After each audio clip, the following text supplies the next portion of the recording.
What's going on YouTube? Welcome back to the channel. The Inspector General here with a follow-up to our latest video about the Signalgate situation. Now we're going to delve a little bit deeper into it, just kind of give you some updates as to what's been happening with the current Trump administration for oversight, and keeping things in order. In early March 2025, Jeffrey Goldberg, editor-in-chief of The Atlantic, was inadvertently added to the Signal group chat. The chat included senior officials J.D. Vance, Defense Secretary Pete Hegseth, the National Security Advisor Mike Waltz, against Houthi militants in Yemen. Goldberg's unexpected inclusion allowed him to access the confidential discussions about planned airstrikes, and he recognized the gravity of the situation and publicly disclosed the mishap, bringing the administration's communication practices under scrutiny. And then in response to that, National Security Advisor Mike Waltz took full responsibility for the error, though he couldn't specify how Goldberg was added. President Trump, however, attributed the mistake to a lower-level White House employee working under Waltz, expressing continued confidence in the security team. And I would like to say that that is a generic cop-out of some mystery random person to deflect blame from Mike Waltz, but it's likely him who's responsible for that. Again, you fill an administration with a bunch of idiots and morons, and that's what you get. People who don't do the due diligence, poorly trained, and shouldn't be in a position to begin with. And naturally, Democrats call for thorough investigations into the handling of sensitive information. There's a contrast between the administration's downplaying of the breach and its previous strong stance on similar issues, such as Hillary Clinton's emails. This is significantly worse if you haven't figured that out yet. And security experts have raised concerns about the use of encrypted messaging apps like Signal. Signal was approved back in 2017 in order to discuss national security matters, obviously highlighting the potential vulnerabilities, as stated here and shown here by apparently Mike Waltz, but who knows. Now, this incident's super important because communication channels in the government, we're not all too, as a U.S. citizen, we don't know exactly what forms are used or how they communicate, but every now and then you'll get a leak like this, and we'll see how the administration reacts. So far, they've been attacking The Atlantic. They've been attacking them, saying that they've got an agenda, they don't like Trump, it's kind of ridiculous, and Jeffrey Goldberg has decided to release more messages as they denied that he received them, and it's all like a political play or whatever, which is completely ridiculous. He wouldn't be saying this if he wasn't sent it. As these messages come out, the Trump administration continues to deny them, but we can see the physical messages, but this is the Republican and Trump administration way. It's to lie, deflect, and hope that your constituency, which they are stupid enough to not push anything, which MAGAs will do. You could feed them literal piles of shit, tell them it's steak, and they'll eat it. That's just the type of people that they are. Disgusting, low IQ, brain, rotten people. And the rest of us that have functioning brains can see what's happening. So we'll be the adults in the room. Not Democrats, though, because the Democrats in Congress will probably refuse to do anything. You can hardline question these guys. You can bring on Tulsi Gabbard onto Capitol Hill and interrogate her.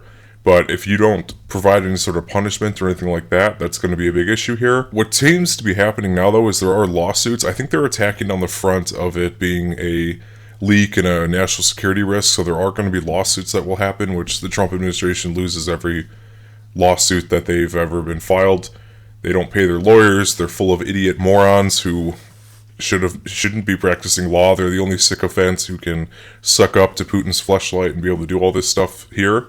So we'll see if there'll be consequences. It may just be they may just fire whoever this quote-unquote lower-level employee is, which is likely nobody, and then they may ask Waltz to resign.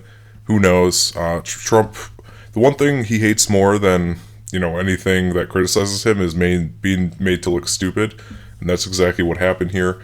He only likes to be stupid when he's the one who makes himself look stupid. So, pain in the ass, all these idiots here, and now they're all scrambling to figure out what to say and what to do here, and they're lying, of course, as more details come out, but, we're not retarded like most Republicans are. We have a functioning brain and can see what's happening in front of us. I wanted to read this quote here by Editor-in-Chief Jeffrey Goldberg. There's a clear public interest in disclosing the sort of information that Trump advisors included in the non-secure communication channels, especially because senior administration figures are attempting to downplay the significance of the messages that were shared. And in response, our MAGA plastic surgery victim Caroline Leavitt said the Atlantic has conceded these were not war plans. This entire story was a hoax written by a Trump hater. So in this context here, I mean, just low IQ, Barbie brain, less than 2 functioning brain cells, and that's being generous. And then we've got the idiot here in question who said Mike Waltz has learned a lesson and he's a good man, which if they associate with Donald Trump, they're not a good man. Almost everybody that's associated with him has gone down under. They're just awful people that will say what they need to say to him because he's a child. If you wiggle candy in front of his face, he'll take it and tell him he's the best. That's really all it takes to buy this guy off. You know, I wonder what Putin paid him. It must have been like super, super cheap.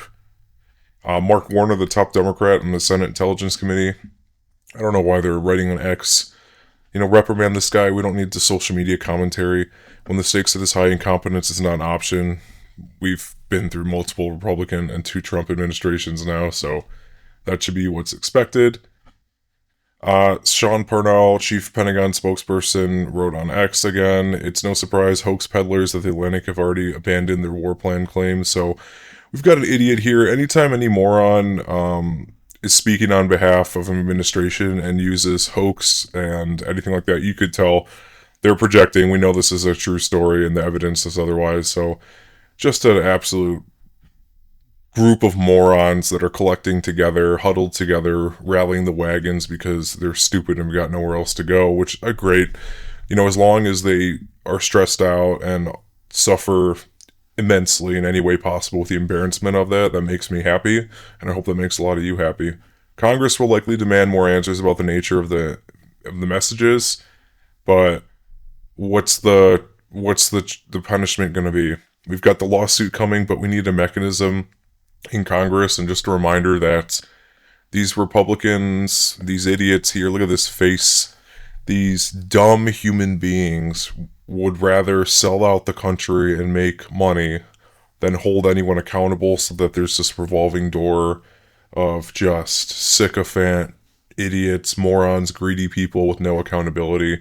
And they're all cowards. People like this are all people that go into politics because they can't, you know, they've got no other mechanism to kind of gain power. They have to leech and associate and become a parasite to everyone else. And that's exactly what these people do. No loss of value to society here, just garbage human beings from the sewer. So I wanted you all to kind of see that update here. Keep watching, watch the words that they say, because these people are cowards. They want to lie to you, but you're not stupid enough for them to lie to you unless you unless you vote Republican.